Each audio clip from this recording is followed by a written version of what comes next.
म्हणजे जसं की आपली आधी करायचं हे असायचं म्हणजे परत बाग वगैरे संकल्पना होती की घराच्या मागं थोडीफार जागा वगैरे किंवा शेतामध्ये जे गुण आपण काय करायचो आपल्या घरच्या पुरतं खाण्यासाठी ठेवायचो.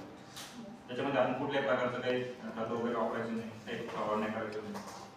तसंच आता आपल्याला एक एकर क्षेत्र दिलेले त्याच्यामध्ये आपण नॅचरल फार्मिंग करायची. तर या योजनेतून क्लस्टर मोडमध्ये म्हणजे आपल्याला ग्रुपने शेती करायची. 125 शेतकऱ्यांचा गट आपण तयार केला.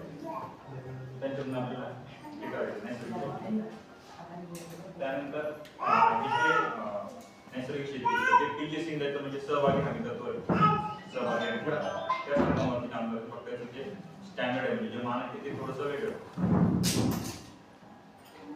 तरी ही प्रणाली काय करते म्हणजे आपण जे स्टँडर्ड म्हणतो ते त्याच्यामध्ये ऐच्छिक आणि कुठल्याही प्रकारचं बंधन नाही होणार. म्हणजे आपण उडून जाऊन कोणाला काही करायचं नाही, जबरदस्ती काही नाही.